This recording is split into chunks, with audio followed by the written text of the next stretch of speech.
ሰላም ዩቲዩብ ቻናል ተከታታዮች እንደምን ከረማችሁ። ዛሬ ይዤላችሁ የመጣሁት ፈጣን የሆነ የሽሮ ወጥ አሰራር ከሱፍ ጋር እንዴት አድርገን እንደምናዘጋጀው ይሆናል። እስከ መጨረሻ ድረስ አብራችሁን ቆዩ። እዚህ ጋር እንደምታዩት ሱፍ አለኝ። ይበቃኛል ብዬ የማስበውን ያህል አድርጌያለሁ። ምን አድርጌያለሁ? ሱፉን በቀዝቃዛ ውሃ አጠብኩት፣ አቧራ ምናምን ካለው ብዬ ከዛ አቀለልኩት ማለት ነው። ደረቅ ደረቅ ማድረግ ትችላላችሁ፣ በፔፐር ታውል ወይም በጨርቅ ነገር፣ በፎጣ በኪችን እንደምንጠቀምበት።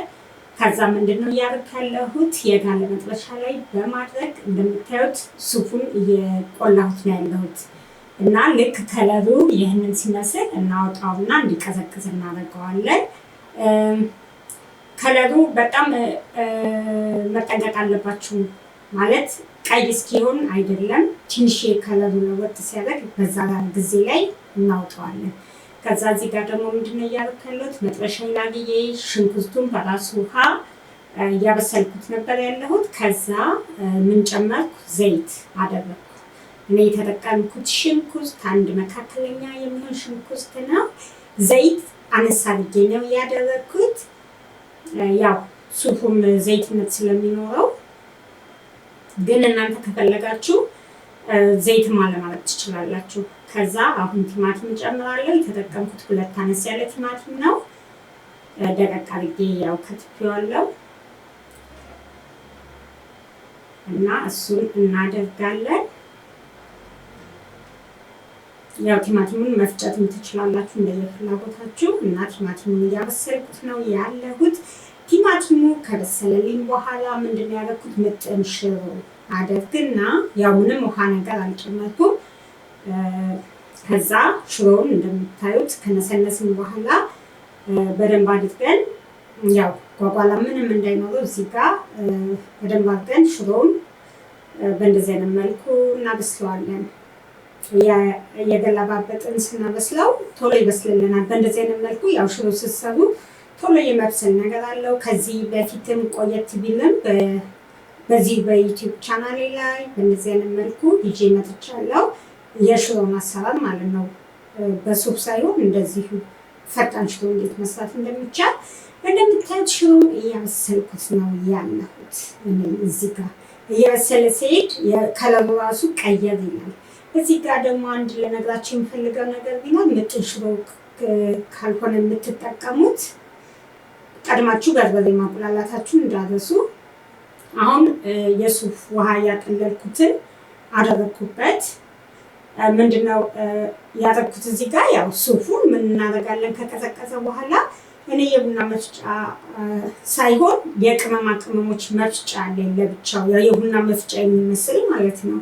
እና በሱ ሱፉን እፈጨዋለሁ። ከፈጨው በኋላ ወደ ጎድጓዳ ሳህን ውስጥ አደርገዋለሁ። ከዛ ውሃ ጨምራለሁ። ውሃ ጨምሬ ያው በደንብ አድርገን ውሃ ከጨመርን በኋላ እንበጠብጠዋለን። እዚህ ጋር ብዙ ሱፍ ወይም ወፈር አድርጋችሁ ከሆነ ሱፍ የምትጠቀሙት ዘይትም መጨመር አያስፈልጋችሁም እውነት ለመናገር። እኔ ግን የተጠቀምኩት ሱፍ አነስ ያለ ስለሆነ ቀጠን ያለ ነው ማለት ነው። ስለዚህ እናንተ ወፈር አድርጋችሁ ሱፉን ምንም አይነት ዘይት ሳትጨምሩ ይህን ሽሮ ማዘጋጀት ትችላላችሁ። እንደምታዩት ጥቅጥቅ ባለ ማጥለያ አጠለልኩት።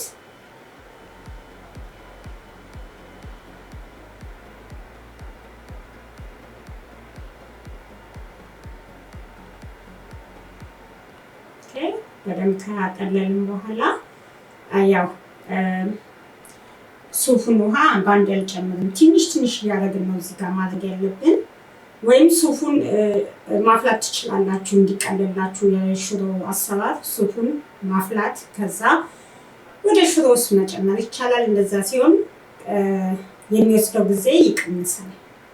እና እኔ ውሃውን የሱፉን ውሃ አነስ አነስ እያደረግኩ እንደገና ሲንተከተክልኝ እንደገና እየጨመርኩ ነው ያዘጋጀሁት። በእንደዚህ አይነት መልኩ አንዴ ውሃውን ካረጋችሁበት ሽሮው በደንብ ላይ ሊለያይላችሁ ይችላል። ስለዚህ እዚህ ላይ ጥንቃቄ ማድረግ አለባችሁ። እና እንደምታዩት ሱፉን ውሃ እያደረግኩ እያበሰልኩት ነው ያለሁት።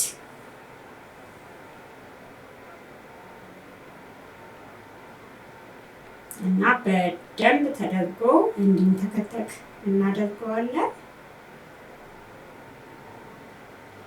ያው የከደንን አይት እያደረግን በመሃል በደንብ ማንተክተክ አለብን። ቆንጆ የሚጥም ሽሮ እንዲሆንልን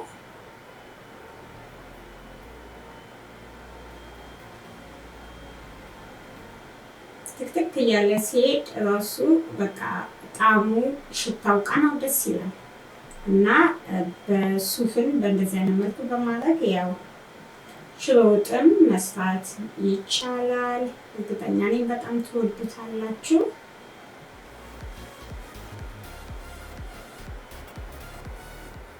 እና ጨው እንጨምራለን። ጨው ማድረጋችሁን እንዳትረሱ። እና ያው አሁን እንደምታዩት ወደ ገበታ እያቀረብኩ ነው ያለሁት። ሽሮ ወጥ አለ፣ ቀዝቀዝ ብሏል። ትኩሱን አይደለም ያቀረብኩት። እና ሌሎች የሰሯቸው ወጦችም ነበሩ። ከነሱ ጋር አንድ ላይ በማድረግ በእንደዚህ አይነት ሁኔታ አቅርቤዋለሁ። በጣም ልዩ የጾም አማራጭ ነው። በጣም ትወዱታላችሁ። እናንተም በእንደዚህ አይነት መልኩ ሰርታችሁ ሞክሩት እላለሁ። እዚህ ጋር የምታዩት እንጀራ ከሌላ ዱቄት እንጀራ እየሞከርኩ ነበረ። አይኑ በደንብ አልወጣልኝም። ለማንኛውም እስኪ ደግሜ እንደገና ሞክራለሁ ብያለሁ። ስለተከታተላችሁ እጅግ በጣም አመሰግናለሁ። ላይክ ማድረጋችሁን እንዳትረሱ። ሌላ ጊዜ በሌላ ስራ እስከምንገናኝ ድረስ ደህና ሁኑ።